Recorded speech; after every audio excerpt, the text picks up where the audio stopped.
جیسے کہ کسی نے کہا تھا نا کہ سرے دار بھی پکارا، لبے بام بھی صدا دی، میں کہاں کہاں نہ پہنچا تیری دید کی لگن۔ حضور صلی اللہ علیہ وسلم قرآن پڑھے اور ظالم پتھر مارے۔ اسی لیے بی بی عائشہ نے ایک دفعہ پوچھا تھا کہ حضور آپ کی زندگی میں کوئی سخت ترین دن؟ آپ نے فرمایا عائشہ وہ میرے لیے سخت ترین دن تھا جب تیری قوم نے مجھے ٹھکرایا، میں طائف گیا تو پھر طائف والوں نے بھی میرے ساتھ کیا کہ جوتے مبارک خون سے بھر گئے۔ اتنے ظالموں نے پتھر برسائے، سفہائے طائف نے، بے وقوف پاگل بچوں نے شور کیا، اور نعوذ باللہ سب و شتم۔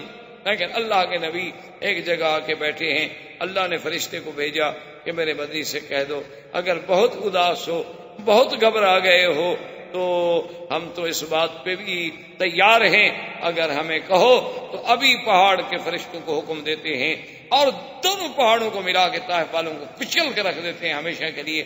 لیکن اللہ کے نبی کہتے ہیں اللہم اہد قومی فانہم لا یعلمون، کہ میرا اللہ میری قوم ہے ان پر عذاب نہ بھیج، ان کو ہدایت۔ تو سیرت نبی کا پہلو جو ہے اسی پہ آپ اندازہ کر لیں کہ اتنی تکلیفوں کے بعد، اتنے ظلم و ستم کے بعد، اتنے جبر و اکراہ کے بعد زبان پہ ایک ہی بات ہے کہ اللہم الیک اشکو ضعف قوتی وقلت حیلتی وہوانی علی الناس، اور اس کے بعد دعا ہے کہ اللہم اہد قومی فانہم لا یعلمون، اللہ میری قوم کو ہدایت دے۔ ایک صحابی نے کہا حضور آپ دعا دیں، فرمایا وہ اس تو رحمتن، اللہ نے مجھے رحمت بنا کے بھیجا ہے، اللہ نے مجھے عذاب بنا کے تو نہیں بھیجا کہ میں ان کے لیے بد دعا کروں۔ چلو میں ان کے لیے دعا کرتا ہوں، یہ مسلمان نہیں ہوں گے، ہو سکتا ہے ان کی اولادوں سے کوئی مسلمان ہو، ان کی نسلوں سے کوئی مسلمان ہو۔ تو حضور صلی اللہ علیہ وسلم نے اللہ کی توحید کے لیے ہر مقاطعہ، ہر معارضہ، ہر منازعہ، ہر مخالفت کو برداشت کیا اور اپنے سلسلہ دعوت کو، انذار کو جاری رکھا۔ وآخر دعوانا ان الحمدللہ رب العالمین۔ اللہ پاک آپ کو بھی ہمیں بھی سیرت طیبہ پہ چلنے کی توفیق عطا فرمائے۔ برادران اسلام، محترم بھائیوں، عزیز ساتھیوں، ہم نے اپنے دروس میں سیرت نبی پاک صلی اللہ علیہ وسلم کا جو سلسلہ شروع کیا ہے، درس سابق میں ہم اس مقام تک تقریباً پہنچے تھے کہ حضور صلی اللہ علیہ وسلم اور آپ کے صحابہ کے لیے جو مختلف مصائب، ابتلاءات، امتحانات آئے، کفار کی جانب سے سختیاں اور شدائد بڑھتے گئے۔ حضور صلی اللہ علیہ وسلم کے سب سے بڑے معاون جو آپ کے چچا ابی طالب تھے، ان کی وفات ہو گئی۔ حضور صلی اللہ علیہ وسلم کی سب سے بڑی مناصرہ، معاونہ اور سب سے بڑی محسنہ اسلام سیدہ خدیجہ رضی اللہ تعالی عنہا کی وفات ہو گئی۔ اسی لیے اس کو عام الحزن کہا جاتا ہے کہ وہ تو سال ہی غم ہے۔ اب چونکہ ابی طالب کے دور میں جو فرق تھا وہ اتنا تھا کہ جو بڑے بڑے کفار تھے، رؤسائے قریش تھے، سردار تھے، بڑے بڑے حیثیت والے لوگ تھے، وہ آ کے حضور صلی اللہ علیہ وسلم کو ستاتے تھے، لیکن عام آدمی کو جرت نہیں ہوتی تھی کہ حضور صلی اللہ علیہ وسلم کے ساتھ بات کرے یا گستاخی کرے یا آپ کو تکلیف پہنچائے۔ لیکن ابی طالب کے مر جانے کے بعد تو راستہ ہی کھل گیا۔ پھر تو یہ ہے کہ بڑے ہیں، چھوٹے ہیں، بچے ہیں، سب نے حضور صلی اللہ علیہ وسلم کو ستانا شروع کر دیا۔ اور اسی دور میں بعین ہی یہی دور تھا کہ کفار قریش نے سوچا کہ بھی مسلمان جو حبشہ چلے گئے اور اگر حبشہ میں ان کو قدم جمانے کا موقع مل گیا، ہو سکتا ہے کہ ان کی تعداد وہاں بڑھ جائے، تو ہم کیوں نہ ایسا کریں کہ بادشاہ حبشہ کے پاس ایک وفد بھیجیں کہ وہ تو ہمارے بھاگے ہوئے غلام ہیں اور یہاں سے وہ بھاگ کے گئے ہیں، مہربانی کر کے وہ ہمیں واپس کیے جائیں۔ ان کو واپس لا کر ہم ایک تو ان پر ظلم و ستم شروع کریں اور دوسری بات یہ ہے کہ آئندہ اسلام کو پھیلنے سے روک دیں۔ کفار قریش نے وفد بھیجا اور پھر یہ بھی فیصلہ کیا کہ بادشاہوں کا مزاج ہوتا ہے، اسے کچھ نہ کچھ ہدیہ، کوئی چیز پیش کی جائے تاکہ اکرام ہو اس کا، اور بادشاہ ان باتوں پہ خوش ہوتے ہیں۔ اب معلومات کیے گئے کہ بھی نجاشی جو ہے حبشے کا بادشاہ اصحمہ، اس کو کیا چیزیں زیادہ ہدیے میں پسند آتی، تو معلوم یہ ہوا کہ اسے چمڑے کی بنی ہوئی چیزیں بڑی پسند ہیں۔ تو اب جناب کفار قریش نے شام سے آیا ہوا اور ملکوں سے آیا ہوا، صنعاء سے آیا ہوا، مختلف ملکوں سے چمڑے کی چیزیں جو آئی ہوئی تھیں وہ چیزیں خریدیں، اور بڑی اعلیٰ قسم کی نایاب قسم کی چیزیں انہوں نے۔ اس زمانے میں بھی چمڑے کے برتن بنتے تھے، ظروف بنتے تھے، یہ ڈیکوریشن پیس جیسے لائٹوں کے لیے ہوتے ہیں یہ بنائے جاتے تھے، پانی کے لیے برتن بنائے جاتے تھے، اور اس سے پہننے کے لیے جیسے آج کل آپ یہ جیکٹس وغیرہ پہنتے ہیں اس زمانے کے انداز کی وہ بنائی جاتی تھی، بڑی خوبصورت چیزیں بنتی تھیں، سرانے بنتے تھے، تخیے بنتے تھے، سب چمڑے کا کام ہوتا۔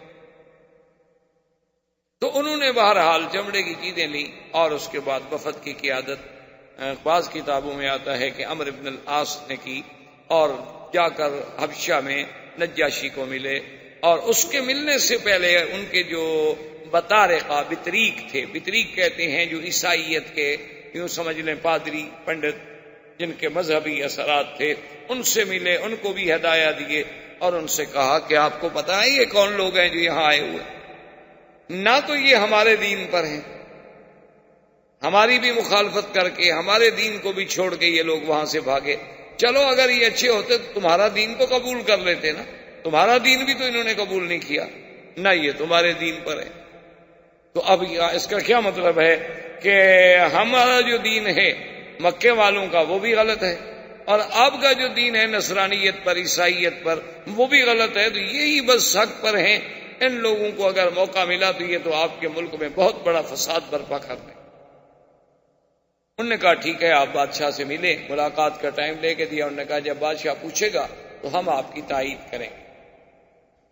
لہذا قریش کا وفد پہنچا، انہوں نے بادشاہ کے سامنے اپنی باتیں رکھی، اور جو بطارقہ تھے بطریق تھے انہوں نے بھی تائید کی، انہوں نے کہا کہ ہاں بادشاہ سلامت، بات تو ٹھیک ہے، جو لوگ اپنوں کے نہیں بن سکے وہ ہمارے کیا بنے، لیکن اپنے لوگوں کو چھوڑ کے بھاگا ہے۔ لیکن بادشاہ بڑا ذہین تھا، بادشاہ تھا، اس نے کہا کہ بھئی نہیں، یہ نہیں ہو سکتا کہ میں کسی کو ایسے سزا دے دوں اور اس کے بارے میں معلومات نہ کروں، کیونکہ حضور صلی اللہ علیہ وسلم کی ایک حدیث مبارک میں بھی ہے کہ اگر قاضی کے پاس ایک آدمی آئے اور وہ کہے کہ دیکھو جی یہ میری آنکھ فلاں آدمی نے نکال لی ہے، تو آنکھ بھی نکلی ہوئی سامنے موجود ہے، یعنی کیس بڑا واضح ہے، لیکن قاضی کو جوش میں نہیں آنا چاہیے جب تک کہ دوسرے کو نہ بلائے، خدا جانے اس کی دونوں نکلی ہوئی ہوں، اس کی تو ایک نکلی ہوئی ہے نا۔ تو یہ ظلم ہوتا ہے کہ آدمی ایک طرف کا فیصلہ سننے کے بعد، ایک کے بیان سننے کے بعد فوراً حکم جاری کر دے۔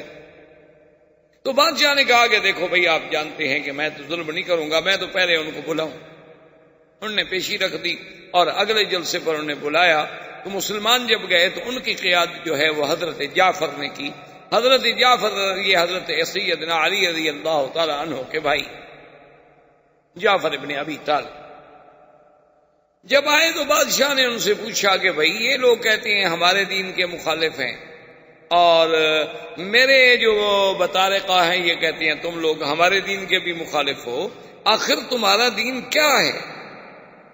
اور جو تم کہتے ہو کہ ایک، تو حضرت جعفر بن طالب نے بتایا کہ بادشاہ سلامت، ہم تو ظلمات میں تھے، اندھیرے میں تھے، فسق و فجور میں تھے، شرک و بت پرستی میں تھے، آلہہ کو، بتوں کو سجدہ کرنے والے، خنزیر کھانے والے، شرابیں پینے والے، ظلم و ستم کرنے والے، لوگوں کی عزت و آبرو لوٹنے والے، ڈاکے مار کے لڑکیاں اٹھانے والے، ہم تو اس قدر جور و ظلم میں پھنسے ہوئے تھے کہ ان اللہ من علینا وبعث فینا محمد صلی اللہ علیہ وسلم، اللہ نے ہم پر احسان کیا کہ ہمارے اندر ایک نبی پیدا کیا جس کا نام محمد مصطفیٰ ہے صلی اللہ علیہ وسلم، اور وہ ہمیں یہ حکم دیتے ہیں کہ ایک خدا کی عبادت کریں،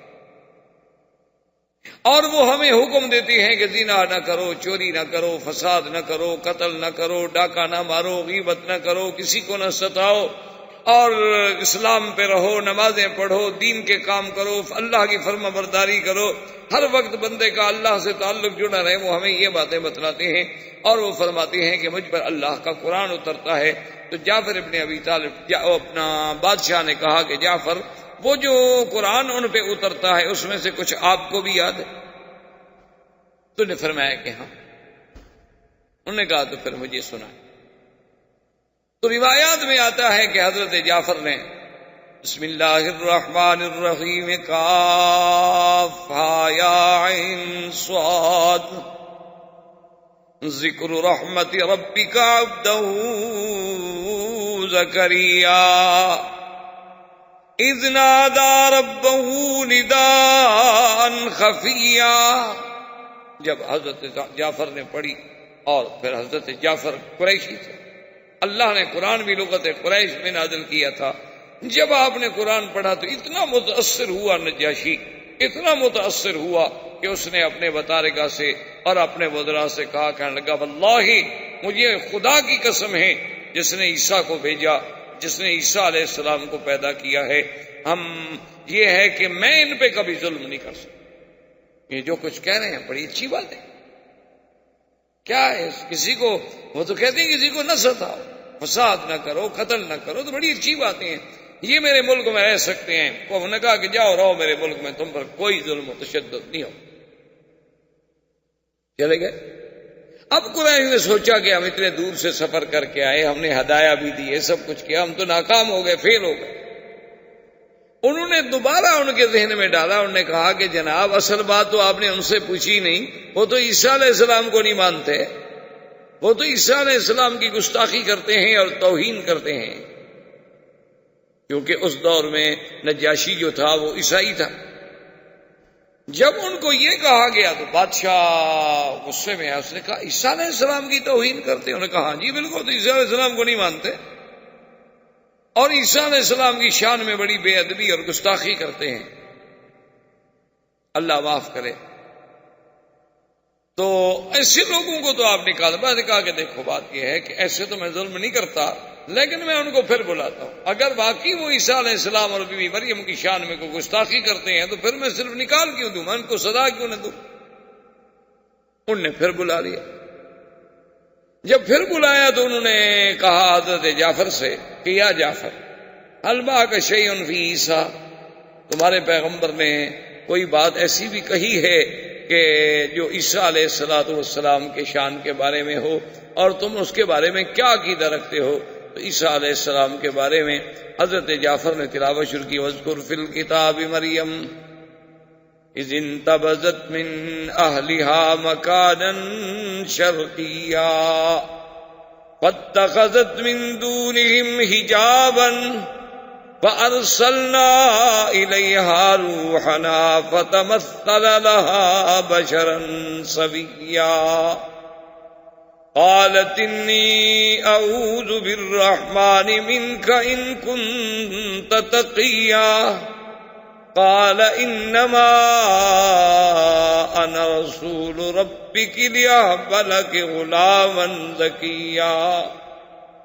کہ بی بی مریم جب علیحدہ بیٹھی تھی، دیکھا کہ کوئی بندہ آ رہا ہے، تو بی بی صاحبہ نے کہا کہ میں اپنے اللہ کے نام پہ، اس رحمان کے نام سے پناہ پکڑتی ہوں، تم اللہ سے ڈرنے والے ہو تو میرے قریب بتاؤ کہ میں ایک عورت ہوں، تم جوان ہو، ادھر کیسے آ رہے؟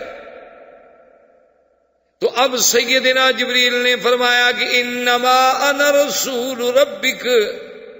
بی بی مریم کیوں گھبراتی ہو؟ میں کوئی بندہ نہیں، میں تو تیرے رب کا بھیجا ہوا قاصد ہوں، لِأَحْبَ لَكِ غُلَامًا زَكِيًّا، اور میں تمہیں خوشخبری دینے آیا ہوں کہ اللہ تمہیں بہت پاکیزہ بچہ دیں گے۔ بی بی کہنے لگی کمال کی بات کرتے ہو، کیسے وہ پاکیزہ بچہ مجھے بچہ دیں؟ قالت انا یکون لی غلام فلم یمسسنی بشر ولم اک بغیا۔ بی بی مریم نے کہا کیا کہتے ہو آنے والے، مجھے کیسے بچہ ہوگا؟ مجھے تو آج تک کسی انسان نے چھوا بھی نہیں۔ یہ ہے صفت یہ ہے عفت، یہ ہے کمال. یاد رکھو میرے عزیز کہ عورت کا حسن و جمال جو ہے وہ اس کی عفت و حیا میں. جب عورت کا حیا چلا جائے وہ حسن نہیں باقی رہتا، وہ جمال نہیں باقی رہتا، وہ کمال نہیں باقی رہتا، وہ معصومیت نہیں باقی رہتی. اصل جو عورت کے لیے اللہ نے بیوٹی بنائی ہے نا، وہ اس کی عزت ہے، اس کا عصمت ہے.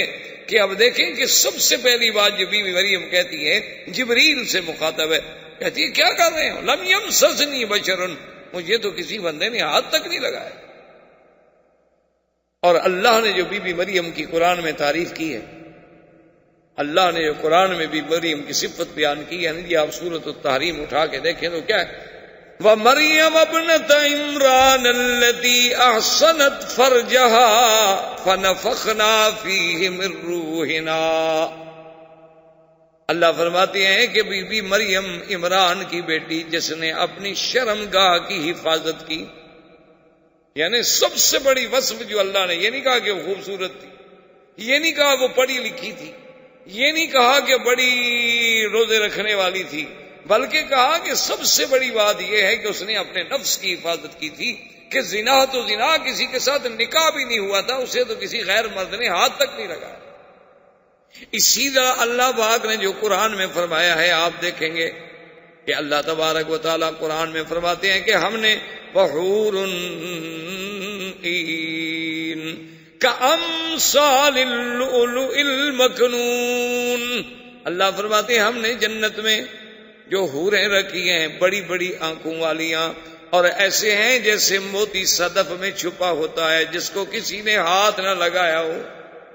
اور آگے قرآن پھر وصف بیان کرتا ہے کہ لم یطمثہن انس قبلہم ولا جان، کہ وہ حوریں ایسی پاک ہوں گی کہ میرے جنت والے شخص جس کو وہ ملیں گی اس سے پہلے کسی انسان تو انسان، کسی جن نے بھی ان کو ہاتھ نہیں لگایا ہوگا.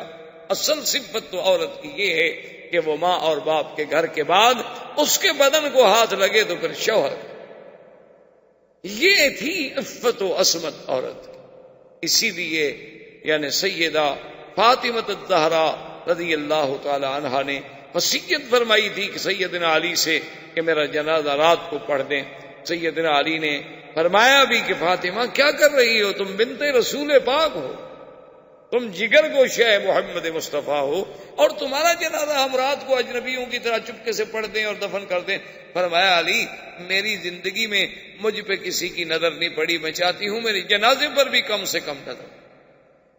انہوں نے فرمایا کہ فاطمہ کیا کہہ رہی ہو؟ جنازے میں کوئی کیا دیکھ لے گا؟ آدمی پر چادر ہے، بندھا ہوا ہے، جنازے میں کیا دیکھا؟ اس نے کہا کم از کم لوگ یہ تو اندازہ کر لیں گے نا کہ قد لمبا ہے، چھوٹا ہے، کیسا ہے. یہ تو کم از کم آدمی کا جنازے کے بعد میت کو دیکھنے سے بھی اندازہ ہو جاتا ہے. میں تو یہ بھی نہیں چاہتا. آپ اس کے مقابلے پہ آج موجودہ دور کی بیٹیوں کی آپ ذرا تصور کریں، ان کی تہذیب کا، ان کے تمدن کا، اور وہ اس پہ کتنا فخر کرتی ہیں جب وہ بازار کی زینت ہیں، جب وہ لوگوں کے لیے سنگار کرتی ہیں، جب وہ دیکھنے کی ایک ڈیکوریشن پیس ہے کہ اس کو سب دیکھتے رہیں کہ بڑا عجوبہ عناد کا. یہ عورتیں عورت کہلانے کی بھی شرن حقدار نہیں. یہ چلتی پھرتی زندہ لاشیں ہیں، ان کو عورت کہنے ہی گناہ ہے. شرعاً آپ ان کو عورت نہیں کہہ سکتے. عورت کا معنی یہ ہوتا ہے عورت الرجل من السرۃ الی الرکبۃ، کہ مرد میں عورت کیا ہے، یعنی وہ چیز جو چھپانا جس کا ضروری ہے وہ ہے سرہ سے لے کر رقبہ تک، اور عورت کا کیا ہے من الراس الی الرجل، سر کے بالوں سے لے کر پاؤں کے ناخن تک اس کا چھپانا ضروری ہے. اسی لیے تو وہ کہتی ہے نا کہ یہ اب ہمارے یہاں دیکھا نا آپ نے شریعت اسلامی کا، ابھی تو بل آ رہا ہے 51 سال کے بعد، تو ابھی بل آیا ہے، خدا جانے کب یہ بل ہے یا بیل ہے، پتہ نہیں کب منڈے چڑھے گی، اللہ عالم. تو بہرحال جب بھی کسی کو اپنا خوف لاحق ہو پھر اسلام بڑا یاد آتا ہے. جیسے آپ کا بڑے سے بڑا آدمی مر جائے مولوی یاد آتا ہے نا جنازے کے لیے. ویسے تو مولوی بڑی حقیر جانور ہے نا، کوئی مر جائے تو پھر مولوی کو بلاؤ. کیوں؟ ان کو تو پتہ ہی نہیں کہ ابا جی کو غسل کیسے دینا ہے. ان نے کبھی پڑھا ہی نہیں کہ میت کو غسل کیسے دینا ہے، تو لازمی بیچارہ مولوی ہی دے گا. ورنہ اگر بیٹا جانتا ہو تو اس سے زیادہ کون حقدار ہے کہ مولوی غسل دے؟ لیکن باپ نے تو کبھی زندگی میں بیٹے نے باپ کو غسل نہیں کرایا، تو مرنے کے بعد کب قریب جائے گا؟ بلکہ اور بھی عورتیں کہیں گی وہ دور رکھو جی، خام خواہ ایسا نہ ہو کہ میت اس کو بھی پکڑ لے، میت کے قریب ہی نہ جائے۔ تو یہ میرے کہنے کا مقصد، شور آ رہا ہے ہر طرف کہ اسلام آ گیا تو یہ ہو جائے گا، اسلام آ گیا تو عورتیں اندر بیٹھ جائیں گی، اسلام آ گیا تو عورتیں قیدی بن جائیں گی، اسلام آ گیا تو 4 شادیاں ہو جائیں گی۔ پتہ نہیں اتنی عورتیں لے کے رکھی ہوئی ہیں کہ ہر آدمی کو 3 اور دے دیں گے۔ کیا تہذیب ہے، کیا اعتراض ہے اللہ کے قرآن کے مقابلے؟ اور اعتراض کرنے والے کون ہیں؟ جنہوں نے نہ کبھی قرآن پڑھا ہے نہ حدیث مصطفیٰ پڑھی، لارڈ میکالے کا قانون پڑھا ہے، اس کے مطابق بیٹھے ہوئے ہیں کہ جناب آئین کی یہ دفعہ جو ہے اسلام سے ٹکراتی ہے۔ یعنی اب اسلام اتنا کمزور ہے کہ اگر لارڈ میکالے کے بنائے ہوئے قانون کی دفعہ ٹکرا جائے تو اسلام کو روک دو، اس دفعہ کو رہنے دو تاکہ آئین نہ ٹوٹے ہمارا۔ یعنی جو بندو نے بنایا ہے آئین وہ تو نہ ٹوٹے، اللہ کا آئین ٹوٹتا ہے، ٹوٹنے دو۔ اب ہمارے فیشن میں، سگار میں، یعنی یہ ہوتا ہے کہ جب پارٹی ہو اور کسی بڑے آدمی کی پارٹی ہو، وہاں تو ضروری ہوتا ہے کہ بیگم جو ہے وہ کھڑے ہو کے سرو کرے اور مہمانوں کو سنبھالے، اور اگر ساڑی باندھے تو سب سے اچھی ساڑی وہ ہوتی ہے جس سے آدھا پیٹ نظر آ رہا، ورنہ ساڑی کیا ہوئی؟ باندھنے کا کیا فائدہ ہوا؟ ابھی اسی لیے تو باندھی جاتی ہے کہ ابھی آدھا پیٹ نظر آئے، پیچھے آدھی پشت نظر آئے، پورے سر کے بال نظر آئیں، تبھی تو ہاں جی یہ ہے صحیح معنی میں جو ساڑی باندھی جاتی ہے۔ اور یہ انہوں نے پتہ نہیں آج تک تحقیق نہیں کی کہ یہ ساڑی سیدہ عائشہ باندھتی تھیں، سیدہ فاطمہ باندھتی تھیں، سیدہ خدیجہ باندھتی تھیں، اصحاب رسول کی بیگمات باندھتی تھی، کہاں سے آئی ہے؟ کیا یہ کہیں ہندوؤں کی ایجاد تو نہیں؟ اور جن کے نام لے کے بی بی فاطمہ کے نام کی جناب باقاعدہ شیرنی تقسیم ہوتی ہے، لیکن بی بی فاطمہ کا کپڑے پہننے کے لیے کوئی بیٹی ہماری تیار ہے؟ ویسے بی بی فاطمہ کے نام پہ ماشاءاللہ بڑی ہمارے یہاں مٹھائیاں بٹتی ہیں، بڑی خیراتیں ہوتی ہیں، بڑی شیرینیاں تقسیم ہوتی ہیں، لیکن کبھی آپ نے بیگم سے کہا ہے کہ بیگم صاحب جو بی بی فاطمہ آپ کو اتنی محبوب ہیں، آپ بی بی فاطمہ والا لباس پہنے گی؟ تو یہ تو پھر بی بی مریم تھی نا جناب، کہ جس کو اپنی عفت و عصمت کا یہ عالم ہے کہ وہ چیخ پڑی کہ لم یمسسنی بشر ولم اک بغیہ، میں کوئی گناہ گار ہوں، میں کوئی بد کردار عورت ہوں کہ مجھے بچہ پیدا ہو جائے گا بغیر باپ کے؟ اللہ اکبر۔ جبریل نے کہا قال کذالک قال ربک هو علی ہین ولنجعلہ آیۃ للناس ورحمۃ منا وکان امرا مقضیا۔ جبریل علیہ السلام نے کہا بی بی مریم غصے میں آنے کی ضرورت نہیں ہے، یہ تو تیرے رب کا فیصلہ ہے، اور تیرے اللہ کو بغیر تیری شادی کے، بغیر کسی چیز کے بچہ پیدا کرنا مشکل نہیں، بڑا آسان ہے۔ اور اللہ تو چاہتے ہیں کہ اس کو ایک نشانی بنائے اپنی قدرت کی، کہ کوئی یہ نہ کہے کہ اللہ بنا تو سکتا ہے لیکن جب تک میاں بیوی نہ ہوں وہ بھی نہیں بنا سکتا۔ اللہ چاہتے ہیں کہ میں اپنی قدرت کے تمام نمونے دکھا دوں، میں چاہوں تو نور سے ملائکہ پیدا کر دوں، میں چاہوں تو نار سے جن پیدا کر دوں، میں چاہوں تو مٹی سے آدم پیدا کر دوں، میں چاہوں تو آدم سے حوا پیدا کر دوں، میں چاہوں تو مریم سے عیسیٰ پیدا کر دوں۔ یخلق ما یشاء، میری مرضی میں جو چاہوں جیسے چاہوں، یہی تو اس کی شان۔ اچھا جی، انہوں نے کہا کمال ہے تو ٹھیک ہے، اور نے کہا بی بی تم بات کہو نہ کہو، کان امرا مقضیا، یہ تو اللہ کی تقدیر کا فیصلہ ہو چکا ہے، اب وہ تبدیل تھوڑا ہوتا ہے۔ اب جناب یعنی حمل بھی ہو گیا، بد عمل بھی ہو گئی، اب بچی بیچاری بیٹھی رو رہی، یا لیتنی مت قبل ھذا وکنت نسیا منسیا، رو رہی ہے پھر بھی، حالانکہ جبریل باتیں کر کے کہتی ہائے کاش میں تو پیدا ہی نہ ہوئی ہوتی، کم از کم چلو ٹھیک ہے میں بے گناہ ہوں، میرا دامن صاف ہے، لیکن قوم تو نہیں جانتی ہوں۔ جبریل کی بات ہوئی تو میرے ساتھ ہوئی ہے، پوری برادری کے ساتھ تو نہیں ہوئی نا، برادری مجھے جب آئے گی تو میں کیسے مقابلہ کروں گی؟ اللہ نے فرمایا تمہیں مقابلے کی ضرورت نہیں ہے، جب قوم سامنے آ جائے تم چپ کر کے صرف عیسیٰ کی طرف اشارہ کر دو، ہم جانے ہمارا عیسیٰ علیہ السلام جانے۔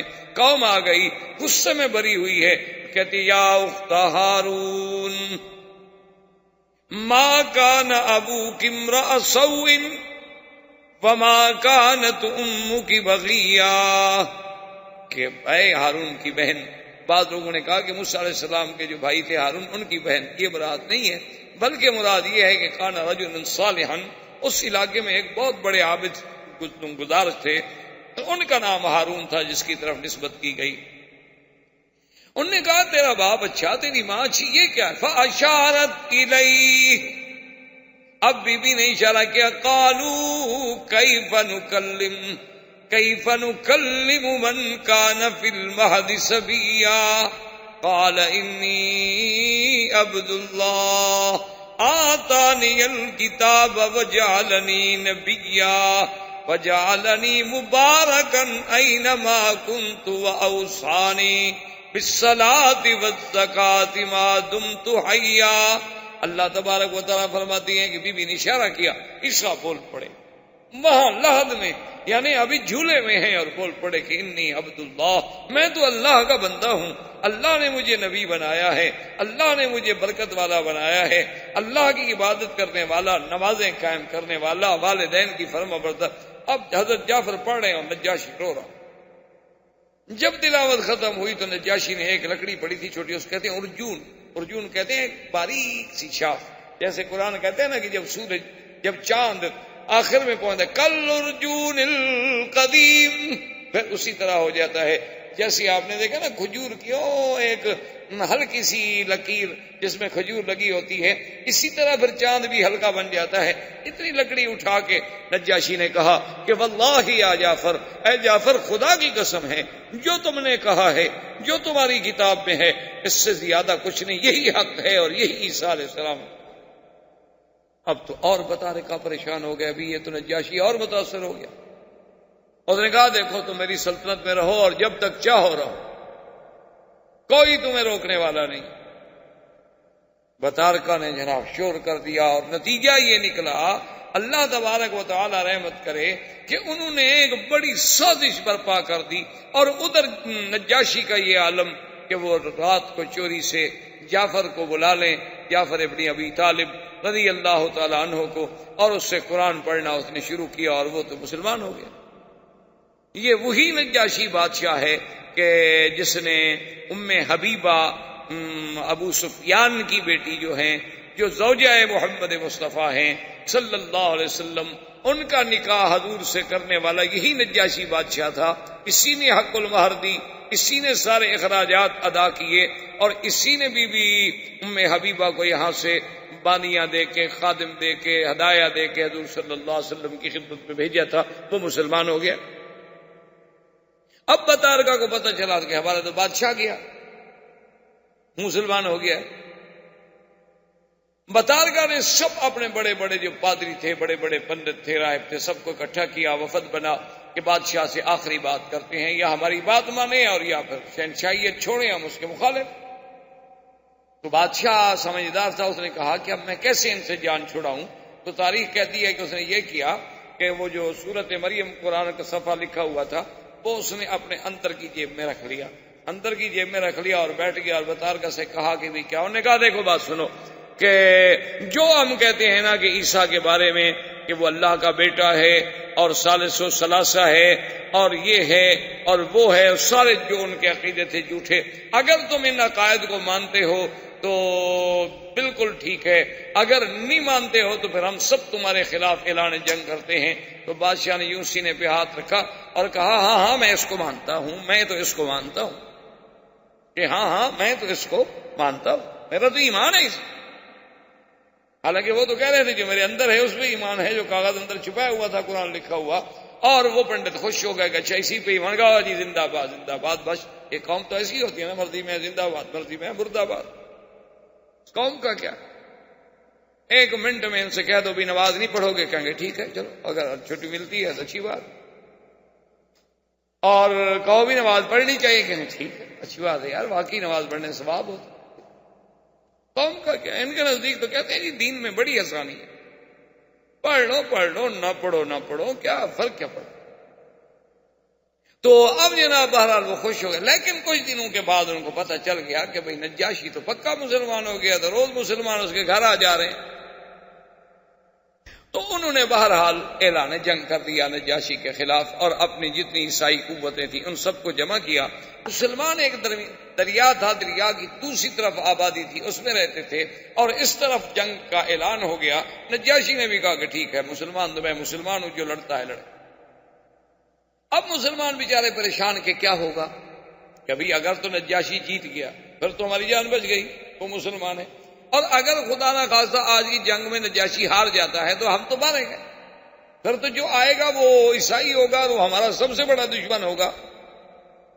اس پریشانیوں میں مبتلا تھے۔ انہوں نے کہا کہ آخر کون آدمی جائے اتنا بڑا دریا عبور کر کے جا کے خبر لے کے آئے۔ تو حضرت زبیر نے کہا کہ میں جاتا۔ زبیر آئے وہاں سے دریا عبور کر کے۔ اللہ کی مہربانی یہ ہوئی کہ نجاشی کو اللہ نے فتح دی، مخالفین شکست کھا گئے۔ واپس آئے تو انہوں نے کہا کہ مسلمانوں تمہارے لیے خوشی ہے، خیر ہے کہ نجاشی بچ گیا، اس کی سلطنت بھی بچ گئی۔ یہ وہی نجاشی ہے کہ جس کے مرنے پر اللہ نے اپنے نبی پاک کو اطلاع دی، اور آپ نے صحابہ سے فرمایا مات اخیکم النجاشی، کہ تم ہمارا بھائی مسلمان نجاشی فوت ہو گیا ہے، چلو اس پہ ہم صلاۃ الجنازہ، نماز جنازہ غائبانہ پڑھیں۔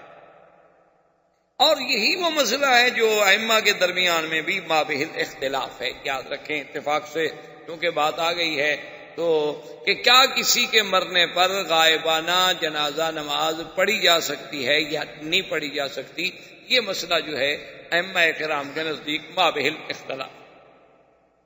امام احمد بن حنبل رحمۃ اللہ علیہ کے ماننے والے، اسی طرح امام شافعی رحمۃ اللہ علیہ کے ماننے والے اور علماء اہل حدیث اس بات کے قائل ہیں کہ اگر کوئی بندہ مثلا کسی ملک میں، ہندوستان میں مر گیا، پاکستان میں مر گیا، بنگلہ دیش میں مر گیا، اور ہم اس پر یہاں جنازہ غائبانہ پڑھے تو کہتے ہیں بھی جائے۔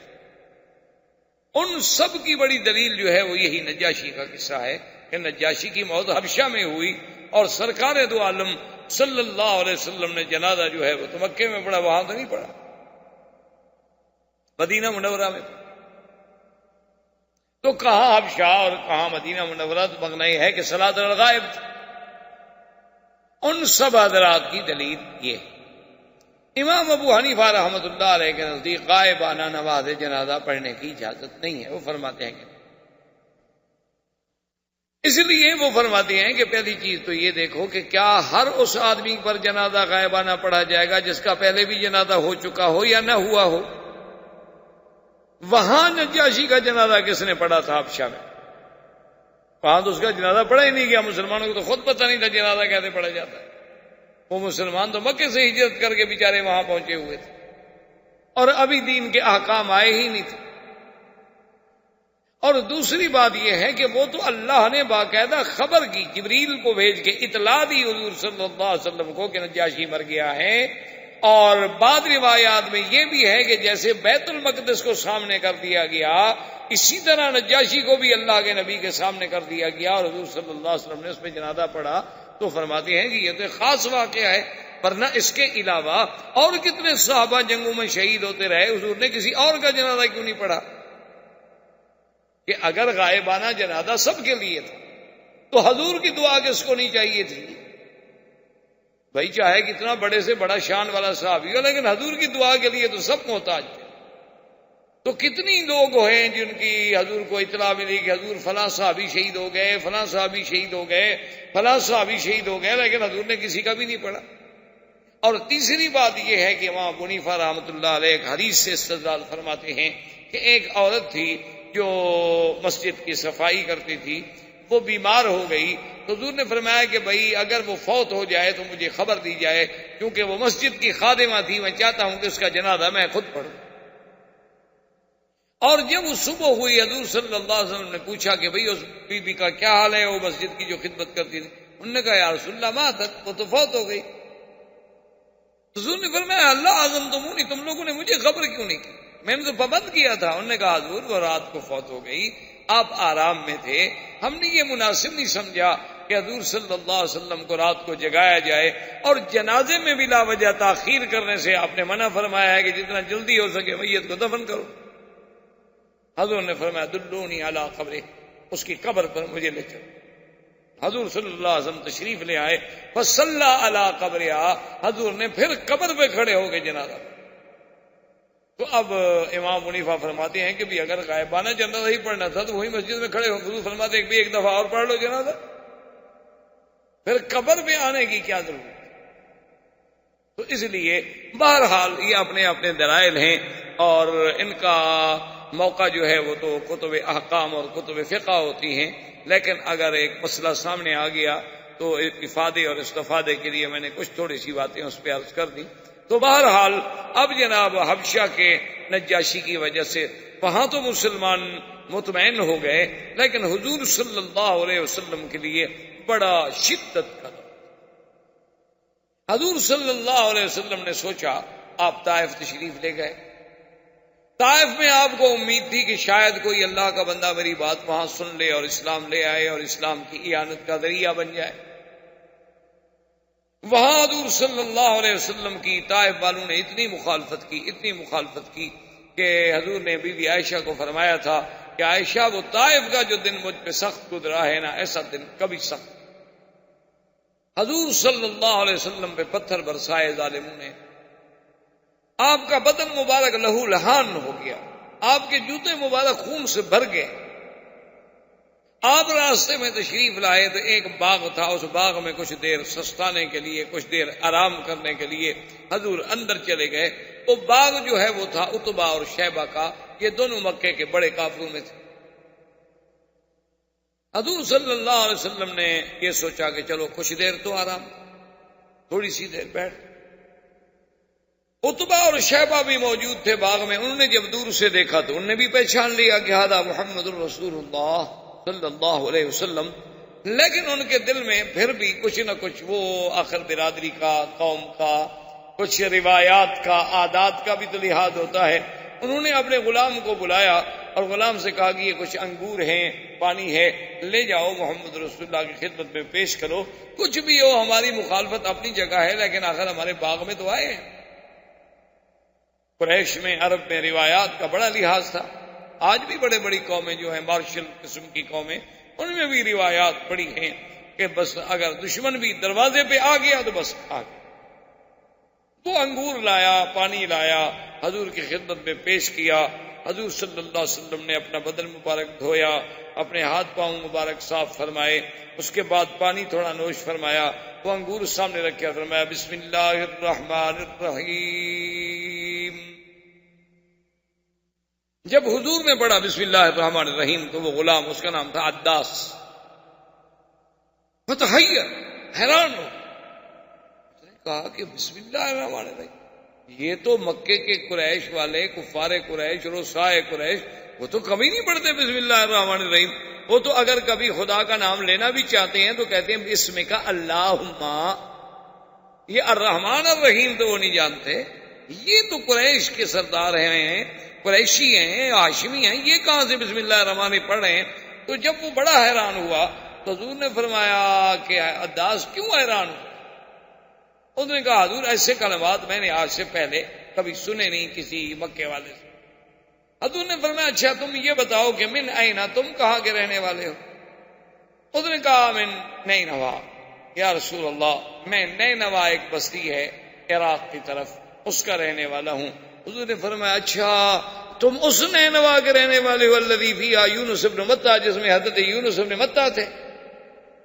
اب تو عداس اور حیران ہو گیا۔ اس نے کہا کہ آپ کیسے جانتے ہیں یونس ابن متیٰ کو؟ آپ نے فرمایا عداس حیران ہونے کی بات نہیں، انہو اخی وانہو نبی من انبیاء اللہ، وہ میرے بھائی تھے گویا، اور وہ بھی اللہ کے نبی تھے، اور جو بات یونس ابن متیٰ کہتا تھا وہی بات میں کہتا ہوں۔ اب ان کو نہیں سمجھ آتی تو میں کیا کروں، ورنہ میری دعوت اور حضرت یونس کی دعوت ایک تھی۔ ہم قبل راس رسول اللہ، عداس تو جی بس گر پڑا، حضور کے ماتھے کو بوسہ دے رہا ہے، حضور کو چوم رہا ہے، اور عتبہ شیبہ دور بیٹھے دیکھ رہے ہیں کہ یہ کیا ہو گیا، یہ ہم نے غلام بھیجا تھا کہ جا کے انگور پہنچا دو، ہمارا تو غلام بھی گیا۔ واپس آیا غلام، انہوں نے کہا تمہیں کیا ہو گیا، تم کیوں چوم رہے تھے؟ اس نے کہا بات سنو کہ ٹھیک ہے کہ میں تمہارا غلام ہوں، لیکن واللہ انہ رسول، یہ میں تمہیں صحیح بات کہہ رہا ہوں، خدا کی قسم ہے وہ اللہ کا سچا۔ جو بات اس نے مجھے بتلائی ہے نا، وہ نبی کے بغیر کوئی جانتا ہی نہیں، تو وہ کیسے بتلا سکتے ہیں؟ میرا یقین ہے۔ انہوں نے کہا نہیں چھوڑو چھوڑو، بس تم ایسی باتوں میں نہ پڑو، تم پھر نہ جانا ان کے پاس۔ اور چونکہ نوکر تھا، ملازم تھا، اس کو ذرا ڈانٹ دیا۔ حضور صلی اللہ علیہ وسلم باغ سے چل پڑے، مکے کے قریب آئے، لیکن حضور رک گئے۔ حضور نے فرمایا کہ اب میں کیسے ادخل مکہ، کیسے مکے میں داخل ہوں؟ مکہ تو میں چھوڑ کے نکلا تھا کہ مجھے باہر کوئی امان ملے گی، باہر کوئی ساتھی ملیں گے، باہر کوئی نصرت ملے گی، لیکن باہر سے بھی کوئی ساتھ نہ ملا۔ اب پھر میں اکیلا مکے میں جاؤں تو صفحائے مکہ تو پھر میری مخالفت اور زیادہ تیز کر کہ اچھا جی باہر سے لوٹا ہے۔ حضور صلی اللہ علیہ وسلم نے پیغام بھیجا ایک سردار کو، اس کا نام تھا اخنس بن شریک۔ اس کو پیغام بھیجا کہ اخنس بن شریک، تم مکے کے سرداروں میں سے ایک سردار ہو، کیا میں تمہاری پناہ میں آ سکتا ہوں مکہ مکرمہ میں؟ چلو تم میرے دین پہ آؤ نہ آؤ، مانو نہ مانو، لیکن بڑے لوگ آخر پناہ تو دیتے ہیں نا، میں تمہاری پناہ میں، جوار میں آ سکتا ہوں مکہ مکرمہ؟ انہوں نے کہا کہ میرا چونکہ قریش سے معاہدہ ہے، میں اپنے معاہدے کو نہیں توڑ سکتا، میں آپ کو پناہ نہیں دے سکتا۔ حضور صلی اللہ علیہ وسلم نے سہیل ابن عمر کے پاس آدمی بھیجا کہ سہیل ابن عمر بھی مکے کا بہت بڑا سردار تھا اور بڑا حوصلے والا آدمی تھا، کہ جب یہ حدیبیہ کے موقع پہ صلح ہوئی حضور کے ساتھ، یہی سہیل ابن عمر تھا دستخط کرنے والا، اور بڑا آدمی تھا قریش میں سے، اور ویسے بھی بڑا حلم والا، حوصلے والا، بڑا نرم دل آدمی تھا، کہ جب وہ آیا تھا نا سہیل، تو حضور نے فرمایا اپنے صحابہ سے کہ ابشرو، جو آ رہا ہے تو کافر، لیکن سہیل ہے، معاملہ سہل ہی رہے گا، سختی نہیں ہوگی۔ سہیل ابن عمر کو آدمی بھیجا حضور نے کہ حل انظر بجوارک بمکہ، تمہارے جوار میں میں مکے میں اتر سکتا ہوں؟ انہوں نے کہا لا یا رسول، میں آپ کو پناہ نہیں دے سکتا، کیونکہ میں حلیف ہوں قریش۔ حضور صلی اللہ علیہ وسلم اور پریشان، اور اسی اسنا، اب دیکھیں ایک طرف پریشانیوں کا یہ عالم، یعنی مصیبتوں کے پہاڑ ٹوٹ پڑے ہیں، اور ادھر جبریل نازل ہوتے ہیں اور آ کر حضور صلی اللہ علیہ وآلہ آلہ واصحابہ وسلم تسلیما کثیرا کثیرا پہ سلام کہتے ہیں، اور کہتے ہیں کہ اللہ پاک نے سلام بھیجا ہے، وَأَرْسَلَ مَعِي مَلَكٌ مِّنَ الْمَلَائِكَةِ يُسَمَّى مَلَكُ الْجِبَالِ، اللہ نے میرے ساتھ ایک اور فرشتہ بھی بھیجا ہے جس کا نام جبال، پہاڑوں کا فرشتہ ہے، کہ پہاڑوں پر اس کی ڈیوٹی ہے۔ اور اللہ فرماتے ہیں اِنَّ رَبَّكَ يُقْرِئُكَ السَّلَامَ، تیرے رب نے محمد مصطفیٰ تجھ پہ سلام بھیجے ہیں، اور ساتھ یہ بھی فرمایا ہے کہ اگر تم چاہتے ہو تو نطبق الاخشبین علی اہل الطائف، وہ جو پہاڑ ہے نا اخشبین، ایک ادھر اور ایک ادھر، اگر آپ چاہیں تو ہم حکم دیتے ہیں ملک کو کہ دونوں پہاڑوں کو ملا دے اور ان کو کچل ختم کر دے۔ یعنی ایک طرف یہ سختی ہے، ایک طرف قدرت کی طرف سے یہ قوت و طاقت ہے، لیکن پتہ ہے حضور نے کیا فرمایا؟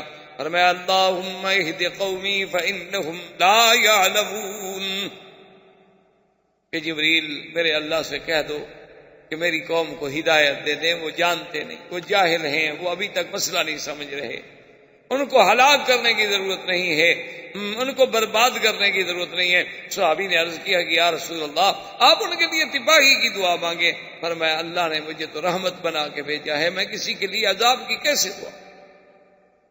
فرمایا دیکھو اگر یہ مسلمان نہیں ہوں گے، ہو سکتا ہے ان کی نسل سے، ان کی اولادوں سے، ان کی پشت سے اللہ کوئی مسلمان پیدا کر۔ اور دیکھو بالکل وہی ہوا جو حضور چاہتے تھے۔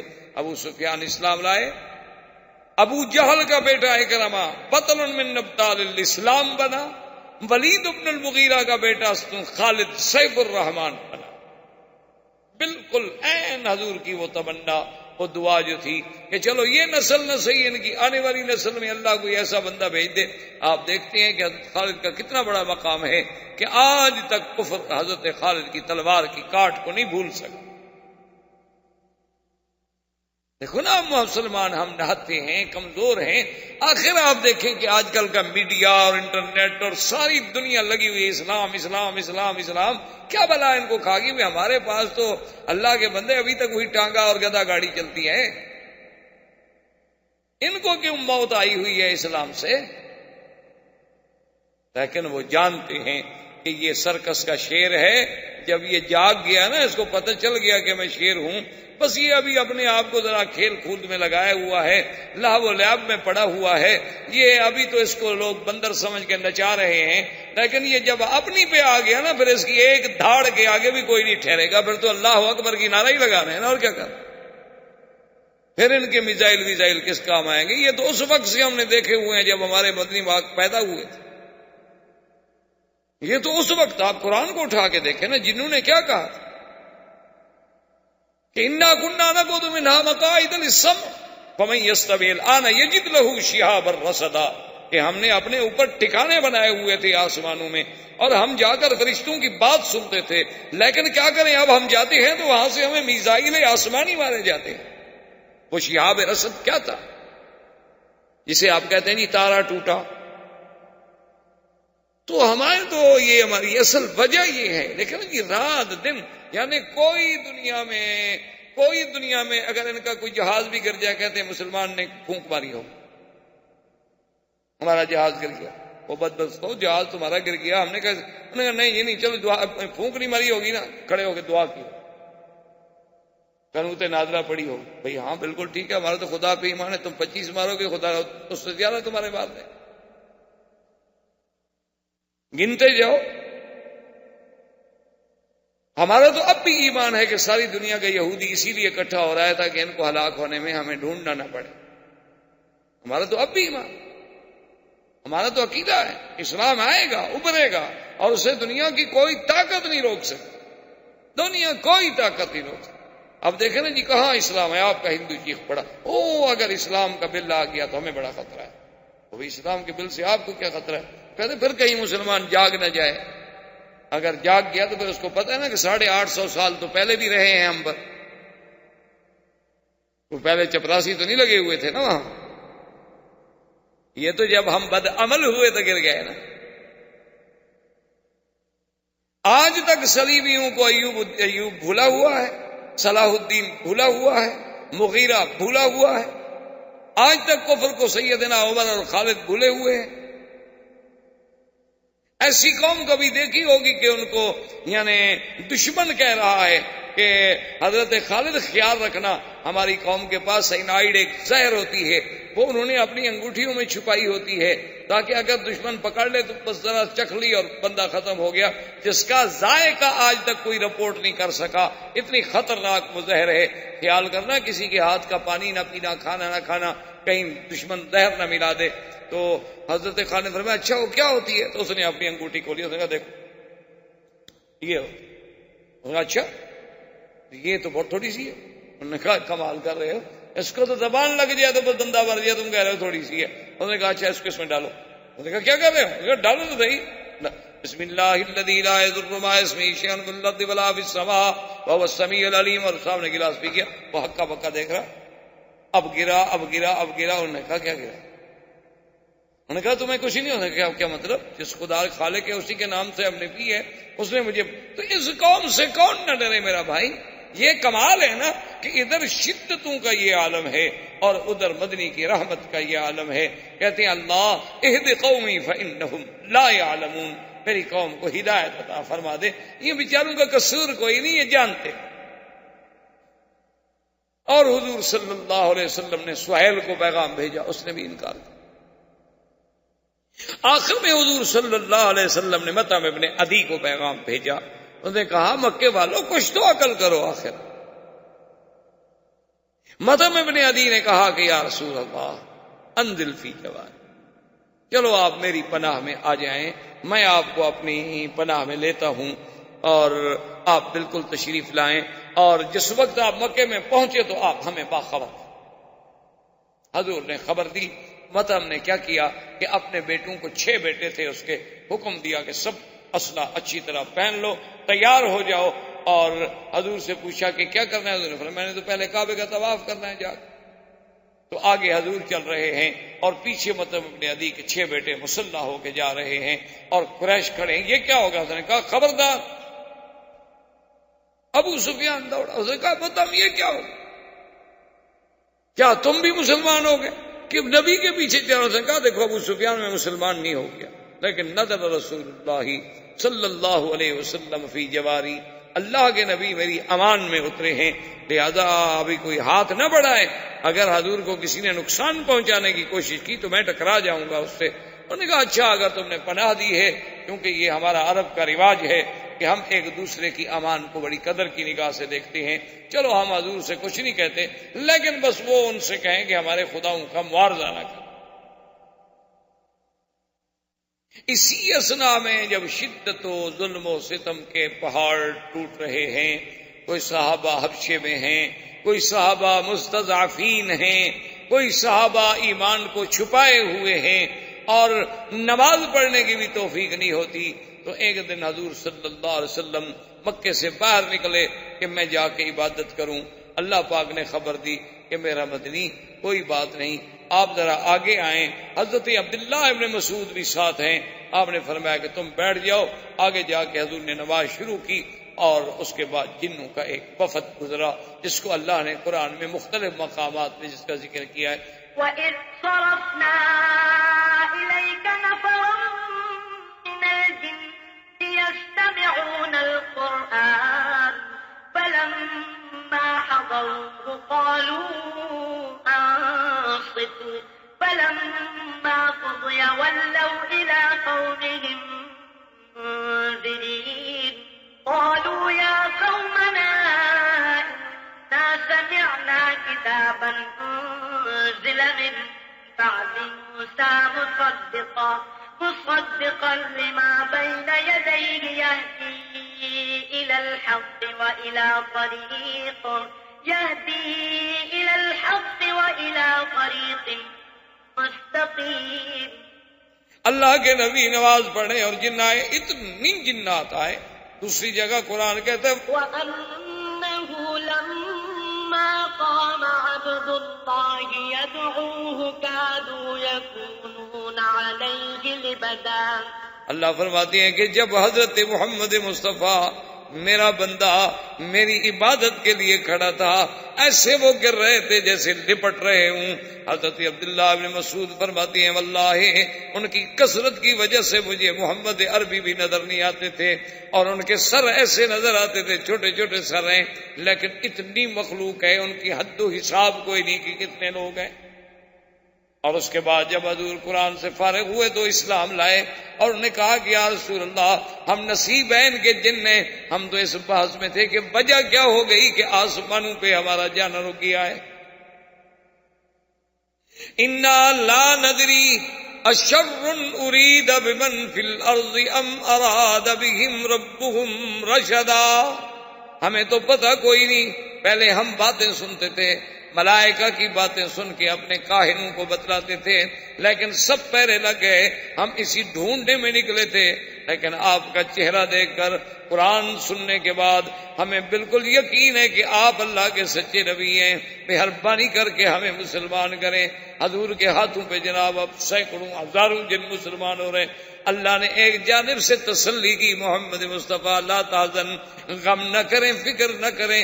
اگر مکے والے مسلمان نہیں ہوں گے تو میری کوئی ایک مخلوق تو نہیں ہے، میرے پاس تو اور مخلوق بھی موجود ہے. اگر یہ اسلام نہیں لائیں گے تو آپ کے اسلام کو بھی نقصان ہو جائے گا، ہم اور قوم بھیج دیں. اب یہی میں عین ہی شدت کے اور تکالیف کا دور ہے کہ عین اللہ تبارک و تعالیٰ کی رحمت جوش میں آئی کہ اپنے نبی کی تسلی کے لیے، اطمینان قلب کے لیے اور تطمین کے لیے کہ میرے مدنی کا رات اور دن جو ہے ستم میں گزر رہا ہے اور تکالیف میں گزر رہا ہے، پریشانیوں میں گزر رہا ہے، تو یہاں غم و اندوہ کی آخری حد ہے، اور وہاں میری رحمت کے فیصلے، اللہ کی رحمت کے فیصلے ہو رہے ہیں کہ ہم نے اپنے نبی کو تسلی بھی دینی ہے اور اپنے نبی کو اپنے قدرت کی آیات بھی دکھلانی ہے اور آپ کا شان بھی بلند کرنا ہے۔ اور اللہ کی تقدیر نے اسراء اور معراج کا فیصلہ کیا، کیونکہ اب یہ وہی دن ہے جس میں میرے مدنی کو معراج ہوتا ہے، جس کا پہلا حصہ اسراء ہے اور دوسرا حصہ معراج ہے۔ زندگی باقی تو بات باقی انشاءاللہ، وما علینا الا البلاغ۔ برادران اسلام، محترم بھائیوں، عزیز نوجوانوں، سیرت پاک کے سلسلے میں کچھ عرصے سے یہ سلسلہ دروس جاری ہے، اور ہم نے سیرت مبارکہ کے کچھ حصے، کچھ احوال، کچھ حالات پڑھے، بیان کیے اور سنے۔ تو جب حضور صلی اللہ علیہ وسلم کے لیے مکہ کی سرزمین تنگ ہو گئی تو آپ طائف تشریف لے گئے۔ طائف والوں نے بھی استقبال کے بجائے بڑا شدید رد عمل ظاہر کیا، حضور صلی اللہ علیہ وسلم کے بدن مبارک کو زخمی کیا۔ صفحائے طائف نے حضور صلی اللہ علیہ وسلم پہ آوازیں کسے، آپ کے پاؤں مبارک خون سے بھر گئے۔ اسی عالم میں پھر حضور صلی اللہ علیہ وسلم واپس سرزمین حرم مکہ مکرمہ کو لوٹے تو آپ کے لیے یہ دن جو تھے بڑے شدید ہموم اور غموم کے دن تھے۔ ایک طرف حضور صلی اللہ علیہ وسلم پر یہ پریشانیوں کا اور دکھوں کا عالم تھا، عام الحزن تھا، معاونین وفات کر گئے، مساعدین کے پاس اتنی قوت و طاقت نہیں کہ وہ دشمنوں کا مقابلہ کر سکیں، اور اللہ کے نبی اللہ کی دعوت کے لیے ہر وقت بے چین ہیں۔ تو اللہ کی قدرت اپنے فیصلے فرما رہی تھی کہ اللہ نے ایک فیصلہ فرمایا کہ اپنے نبی کے لیے اسراء اور معراج، تاکہ ایک تو حضور کی شان میں اور زیادہ بلندی ہو، دوسرا حضور صلی اللہ علیہ وسلم کا اطمینان قلب حاصل ہو اور آپ کے غموں کا بداوا ہو، اور پورے عالم پر یہ چیزیں جو ہیں جب آشکارا ہوں گی تو پھر انہیں شان محمد مصطفیٰ صلی اللہ علیہ وسلم کا علم ہوگا۔ اور ساتھ ایک گنا تسلی تھی کہ میرا مدنی صرف مکہ اور طائف سے آپ گھبرا رہے ہیں کہ یہ آپ کا ساتھ نہیں دے رہے، ہم تو پوری دنیا کو، آسمانوں کو بھی آپ کے مسخر کرنے والے ہیں، یہ تو چھوٹے سے شہر ہیں۔ تو اللہ کی تقدیر نے آپ کے اسراء اور معراج کا فیصلہ۔ اب یہ بات یاد رکھیں کہ عام طور پر ہمارے ہاں انڈو پاک میں لفظ معراج ہی زیادہ استعمال ہوتا ہے، حالانکہ حضور صلی اللہ علیہ وسلم کا یہ سفر مبارک جو ہے اس کے دو حصے، ایک حصہ جو ہے وہ اسراء ہے اور ایک حصہ مبارک جو ہے وہ معراج ہے۔ اسراء کا معنی ہوتا ہے سیر، اور خاص طور پر وہ سیر جو رات کے کسی حصے میں کی جائے اس کو کہتے ہیں اسراء۔ کیونکہ عرب میں، محاورات عرب میں کچھ کلمات ایسے ہوتے ہیں جو کسی خاص وقت کے ساتھ تعلق رکھتے، ورنہ سیر کا لفظ تو سیر ہے، لیکن جب عربی میں اسراء کا لفظ سیر کے معنی میں معنی یہ ہوتا ہے کہ رات کی تاریکی میں یا رات کے کسی حصے میں جو سفر کیا جائے اس پر سیر کا اطلاق۔ اسی طرح پورے قرآن مقدس میں آپ نظر ڈالیں گے تو جہاں جہاں آپ کو لفظ اسراء ملے گا، جیسے یہاں فرمایا اسریٰ بعبدہ لیلا، سبحان الذی اسریٰ بعبدہ لیلا من المسجد الحرام الی المسجد الاقصی۔ اسی طرح اللہ نے حکم دیا تھا حضرت لوط علیہ السلام کو، وَاصْرِ بِأَهْلِكَ، کہ اپنے بچوں کو، اپنے گھر والوں کو لے کے رات کو آپ چل پڑے۔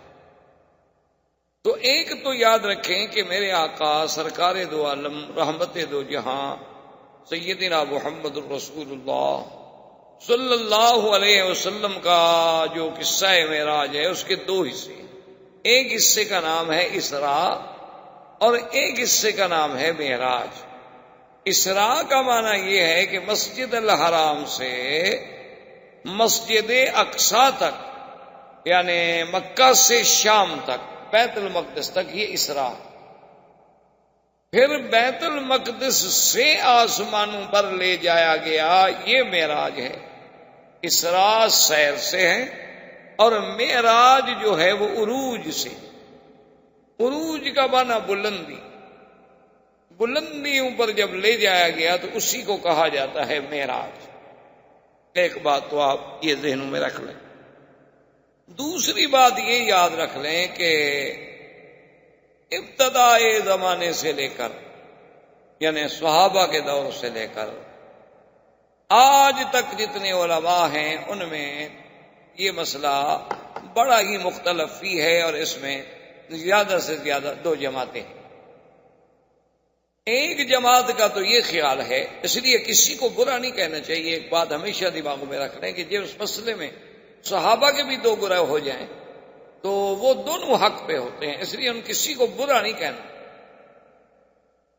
کیونکہ صحابہ حضور نے فرما دیا ہے کہ تاروں کی مانند ہیں، ستاروں کی مانند ہیں. فَبِأَيِّهِمْ اقْتَدَيْتُمْ اهْتَدَيْتُمْ، تم نے کسی کا بھی دامن پکڑ لیا تو کامیاب ہو جاؤ. اور یہ ہمارا ایمان ہے کہ صحابہ سچے ہیں، صدوق ہیں، عدول ہیں. وہ اپنی طرف سے کوئی بات نہیں کہتے جب تک کہ انہوں نے حضور صلی اللہ علیہ وسلم سے کوئی بات نہ سنی. تو جب انہوں نے حضور سے سنی ہوگی بات ٹھیک ہے. تو اس لیے اگر کسی مسئلے میں اختلاف ہو نا جی، یہ تو اصل میں بڑی کم ظرفی اور تنگ نظری یا جسے آپ یوں کہیں کہ کم علمی کی بات ہوتی ہے کہ لوگ لڑائیاں کرتے ہیں کہ جی ایک نے آمین زور سے کہہ دی، ایک نے ایسا کہہ دی تو لڑائی ہو گئی، ایک نے رفع دین کر دیا ایک نے نہ کیا تو لڑائی ہو گئی. تو یہ حالانکہ علمی لوگ ایسی باتوں سے بڑا دور ہوتے ہیں اور نہ ہی یہ مسائل جو ہیں کوئی لڑائی کے ہیں، بلکہ یہ تو علمی مسائل ہیں، علمی تحقیقات کے تقاضا رکھتے ہیں.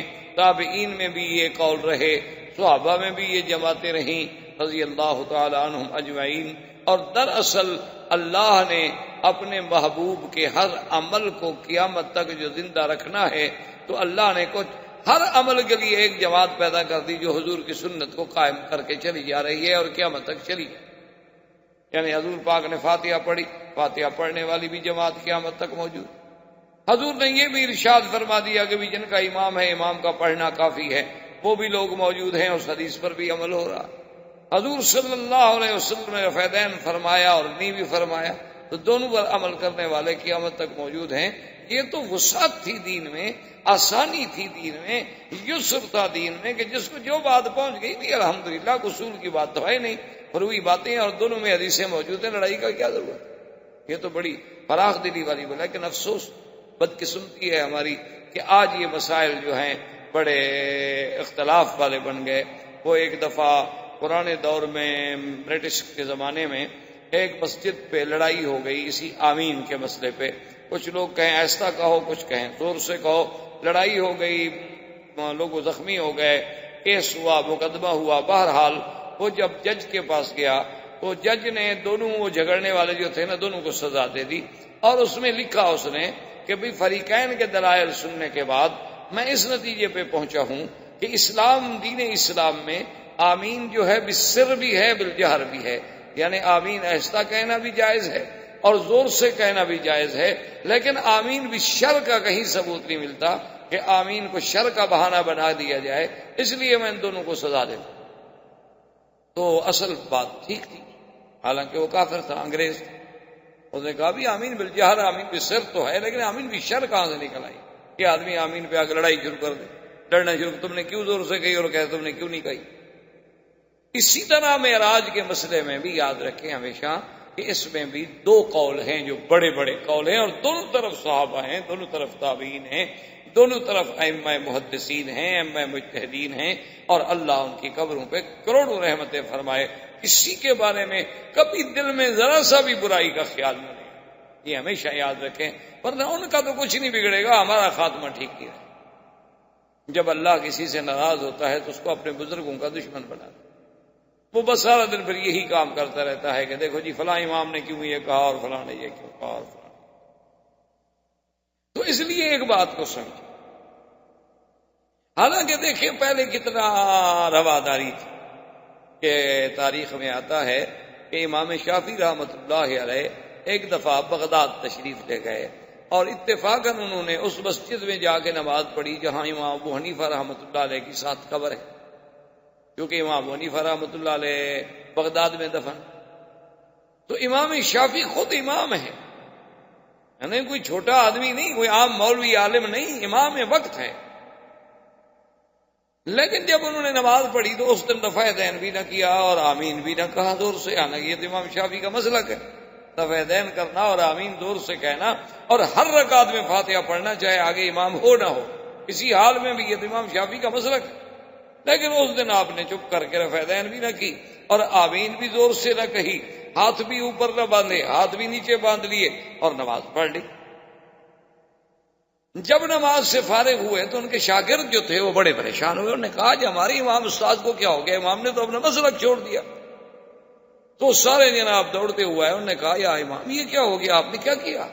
ساری زندگی ہمیں فرماتے رہے رفع دین کرو، آمین کہو زور سے، اور آج آپ نے آمین بھی چھوڑ دی، رفع دین بھی چھوڑ دی، اور ہاتھ بھی آپ نے ناف کے نیچے باندھے ہوئے تھے، ہمیشہ ہاتھ آپ سینے پہ باندھتے ہیں، یہ کیا ہو گیا؟ انہوں نے فرمایا استحییت من صاحب ھذا القبر، اس قبر والے بندے سے مجھے حیا کہ اس کے مسلک میں چونکہ یہ چیزیں نہیں ہیں، تو لہذا اگر آج میں اس کے قول پہ عمل کر لوں تو کیا ہو جائے؟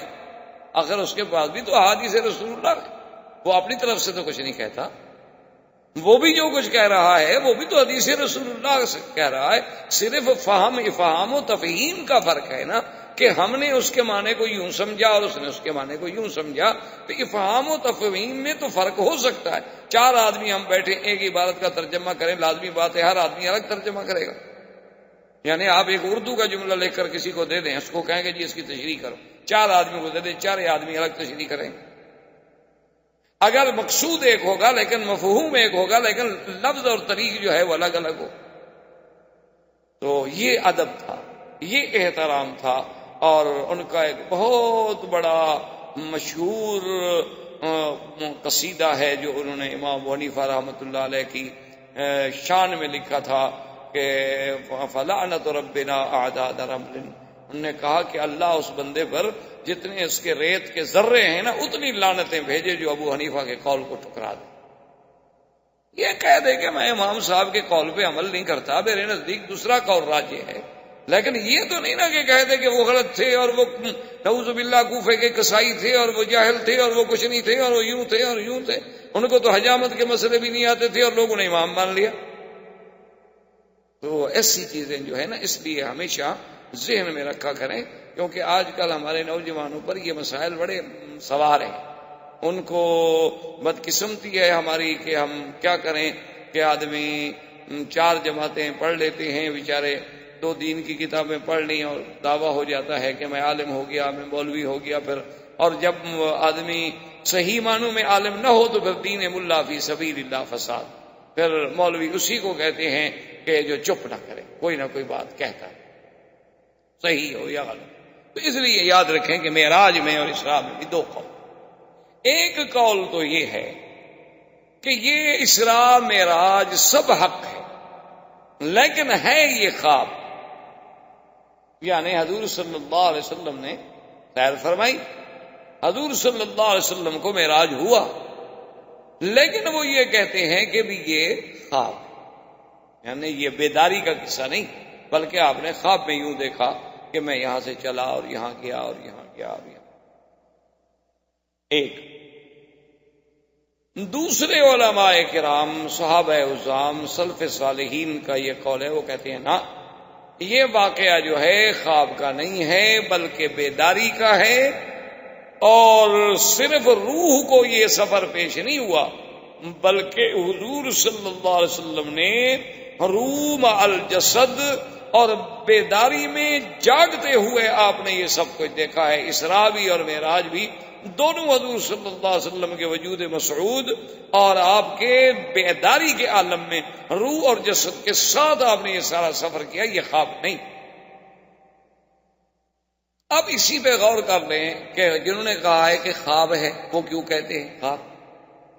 وہ کہتے ہیں کہ قرآن پاک میں ایک آیت مبارک ہے، قرآن کہتا ہے وَمَا جَعَلْنَا الرُّؤْيَا الَّتِي أَرَيْنَاكَ إِلَّا فِتْنَةً لِلنَّاسِ وَمَا جَعَلْنَا الرُّؤْيَا الَّتِي أَرَيْنَاكَ إِلَّا فِتْنَةً لِلنَّاسِ کہ میرا مدنی صلی اللہ علیہ وسلم یہ جو کچھ ہم نے آپ کو دکھایا ہے ہمارا مقصد ہے امتحان لوگوں کا کہ کیا مانتے ہیں، اتنی بڑی بات بھی مانتے ہیں میرے نبی کی کہ نہیں مانتے۔ تو لفظ ہے رویا، رویا عام طور پر اطلاق ہوتا ہے خواب پہ، قرآن میں لفظ رویا ہے۔ جیسے سیدنا یوسف علیہ السلام نے اپنے ابا سے کہا تھا کہ میرے ابا انی رأیت 11 کوكبا والشمس والقمر رأیتهم لی ساجدین کہ میں نے دیکھا ہے کہ 11 تارے ہیں، سورج چاند ہے اور مجھے سجدہ کر رہے ہیں۔ قال یا بنی لا تقصص رؤیاک علی اخوتک،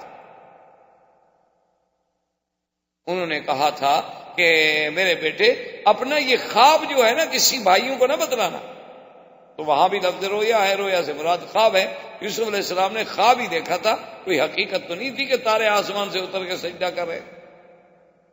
اسی طرح اپنا سیدنا اسماعیل علیہ السلام اور سیدنا ابراہیم علیہ السلام جب تشریف لے گئے منا میں، اور اس وقت آپ نے اپنے بیٹے، بھائی آسانی سے خاموش تو رہو نا، بات کرنا بھی ضروری ہے پانی کے ساتھ۔ اللہ تبارک و تعالیٰ نے اتنی عقل نہیں دیا کہ قرآن پڑھا جا رہا ہے، مسجد ہے، ہم خاموش رہ لیں، اور باتوں کا شوق ہے سڑک پہ کھڑے ہو کے ساری رات کرتے رہیں، کسی نے آپ کو منع نہیں کرنا۔ لا حول ولا قوت الا باللہ۔ تو اب انہوں نے سیدنا اسماعیل علیہ السلام کو سیدنا ابراہیم الخلیل علیہ السلام نے جب تشریف لے گئے تو کیا کہا تھا قرآن؟ انی ارا فی المنام انی اذبحک فانظر ماذا ترى، انہوں نے کہا ابا جان میں نے تو خواب دیکھا، ابا میرے بیٹے میں نے خواب دیکھا کہ میں تمہیں ذبح کر رہا، اب اس کی تعبیر تمہاری رضامندی کے بغیر تو ممکن نہیں، تم بتاؤ کہ اب میں کیا کروں، بہرحال میرا خواب۔ تو وہاں بھی لفظ رویا ہے، ارا ہے، جس کا مادہ رویا سے ایک ہے تو معنی خواب ہے۔ وہ کہتے ہیں کہ جب قرآن یہ کہتا ہے کہ وما جعلنا الرؤیا التي اریناک، یہ جو رویا ہم نے آپ کو دکھایا ہے یہ بندوں کے امتحان کے لیے ہے، تو کہتے ہیں کہ حضور صلی اللہ علیہ وسلم نے تو خواب دیکھا ہے، یہ رویا ہے، حقیقت تھوڑی ہے کہ آپ زندگی میں جاگتے ہوئے اپنے وجود مسعود کے ساتھ تشریف لے گئے تھے۔ ایک ان کی دلیل اللہ کے قرآن سے یہ، اور دوسری ان کی دلیل ہے ایک حدیث ہے سیدہ عائشہ صدیقہ رضی اللہ تعالی عنہ کہ بی بی عائشہ صدیقہ رضی اللہ تعالی عنہ فرماتی ہیں کہ ما فقدت وجود رسول اللہ صلی اللہ علیہ وسلم عن فراشی، بی بی عائشہ فرماتی ہیں خدا کی قسم میں نے تو حضور کو اپنے بستر سے دور نہیں پایا، یعنی حضور بستر پہ موجود تھے۔ وہ کہتے ہیں کہ جب بیوی کہہ رہی ہے کہ حضور بستر پہ موجود تھے تو حضور آسمانوں پہ کیسے تشریف لے گئے؟ وہ خواب تھا، خواب میں جا سکتے ہیں لیکن اپنے وجود مسعود کے ساتھ تشریف نہیں لے گئے۔ کہ بی بی عائشہ کہہ رہی ہیں کہ میں نے تو حضور کے بدن کو اپنے بستر سے غائب نہیں پایا، حضور صلی اللہ علیہ وسلم بالکل اپنے بستر پہ موجود تھے۔ یہ دوسری دلیل۔ تیسری دلیل ان کی یہ ہے کہ سیدنا معاویہ رضی اللہ تعالی عنہ جو کاتب الوحی ہیں محمد مصطفیٰ صلی اللہ علیہ وسلم، صحابی جلیل ہیں، کاتب الوحی ہیں، اور پھر حضور کے قریبی رشتہ دار ہیں، معاویہ بن ابی سفیان ہیں، اور اس کے بعد پھر حضور صلی اللہ علیہ وسلم کی زوجہ محترمہ ام حبیبہ کے بھائی ہیں۔ وہ بھی ایک روایت فرماتے ہیں، وہ کہتے ہیں کہ جو لوگ یہ کہتے ہیں کہ حضور صلی اللہ علیہ وسلم اپنے وجود مسعود کے ساتھ بیداری میں جاگتے میں آسمانوں پہ تشریف لے گئے. وہ کہتے ہیں بھئی ان کو غلط فہمی ہوئی ہے. بہرحال یہ حضور کا معراج تو ہے لیکن روحانی ہے. آپ کی روح مبارک کو اللہ نے یہ ساری سیریں کرائی ہیں لیکن آپ کا جسد مبارک جو ہے وہ اس کو ساتھ نہیں بھیجا گیا. تو ان کے دلائل یہ میں نے مختصر عرض کر دیا اور اس کے علاوہ بھی دلائل. اور جو صحابہ تابعین محدثین ائمہ مجتہدین ائمہ فقہا اس بات کے قائل ہیں وہ کہتے ہیں کہ نہیں بالکل یہ خواب نہیں بلکہ حقیقت ہے. یہ خواب نہیں ہے. ان کی دلیل یہ ہے کہ جب اللہ نے قرآن میں فرمایا کہ اسری بعبدہ سبحان الذی اسری بعبدہ لیلا من المسجد الحرام الى المسجد الاقصی، وہ کہتے ہیں کہ قرآن میں لفظ عبد کا اطلاق روح پر کبھی ہوا ہی نہیں کہ روح ہو اور کہا اس کو عبد کیا ہو. یہ کبھی نہیں ہوا سارا قرآن پڑھ. وَأَنَّهُ لَمَّا قَامَ عَبْدُ اللَّهِ يَدْعُوهُ كَادُوا يَكُونُونَ عَلَيْهِ لِبَدًا. اور حضرت عیسیٰ کیا کہتے ہیں؟ قَالَ إِنِّي عَبْدُ اللَّهِ آتانی الکتاب وجعلنی نبیا. اللہ فرماتے ہیں وذکر عبدنا ایوب. سارے قرآن میں وہ کہتے ہیں کھول کے دیکھو، سارے قرآن پاک کا مطالعہ کرنے کے جہاں جہاں لفظ عبد آئے، عبادنا ابراہیم و اسحاق، عبدنا ایوب، اور اسی طرح عباد مکرمون، اور اسی طرح انی عبد اللہ. اللہ نے میرے مدنی کو فرمایا انہ لما قام عبد اللہ، فرمایا واوحینا الی عبدہ ما اوحا. جہاں پورے قرآن کو دیکھ لیں وہ کہتے ہیں کہ لفظ عبد کا اطلاق تو کبھی روح پہ ہوتا ہی نہیں. عبد کا اطلاق ہوتا ہی روح مال جسد پہ ہے. تو جب اللہ فرما رہے ہیں کہ اسری بعبدہ تو بات ختم ہو گئی. یہاں ہم کیسے سمجھ رہے ہیں کہ وہ روح کا معراج ہے اور روح کا اسراء ہے اور خواب ہے؟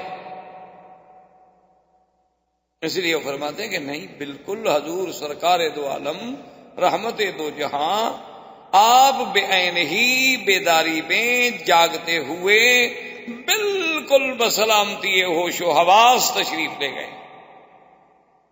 اور دوسری دلیل ان کی یہ ہے کہ اسری بعبدہ لیلا، ہم نے سیر کرائی اپنے عبد محمد الرسول اللہ صلی اللہ علیہ وسلم کو. کب؟ رات میں. تو کہتے ہیں کہ جب خواب کی بات ہو تو پھر رات کی کیا ضرورت ہے کہنے کی؟ خواب تو رات کو دیکھے یا دن کو دیکھے، سوئے میں دیکھے، رات کو دیکھے. اکثر اوقات خواب ہوتے ہی رات میں ہیں، تو پھر اس کی ضرورت کیا تھی اتنی بڑی بات کہنے کی کہ ہم نے رات میں سیر کرائی؟ تو یہ دلیل ہے کہ کوئی سیر کسی کو جاگتے میں کرائی جا رہی ہے کہ ساتھ وقت کا تعین بھی کیا جا رہا ہے کہ وہ سیر دن میں تھی کہ یا رات میں تھی. ورنہ اگر خواب کی بات ہوتی تو پھر اس کے ساتھ لیلن کہنے کی کوئی ضرورت. دوسری دلیل ان کی یہ.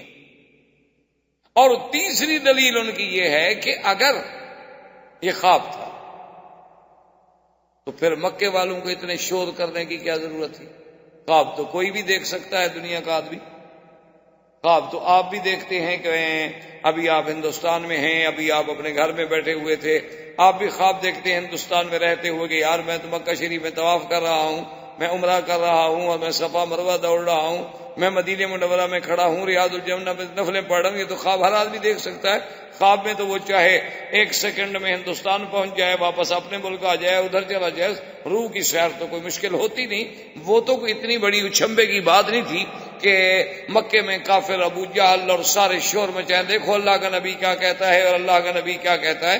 خواب کی بات ہے، خواب ہر کوئی دیکھتا ہے، اس میں مخالفت یا اس میں اعتراض کرنے کا تو کوئی سوال ہی پیدا نہیں ہوتا تھا. تو جب کافروں نے اتنا مخالفت کی تو معلوم ہوا کہ ان کو کوئی چیز مشکل نظر آئی. خواب میں تو یہ چیز مشکل ہوتی نہیں. مشکل نظر آئی کہ ایک زندہ انسان 1 مہینے کا سفر رات میں کیسے طے کر لیا، کیسے بیت المقدس پہنچ گئے. خواب میں تو وہ بھی پہنچ سکتے ہیں، ہم بھی پہنچ سکتے ہیں. احباب کرام، اس کے بعد اب آپ اس مبارک سلسلے کی CD نمبر 10 سماعت فرمائیں۔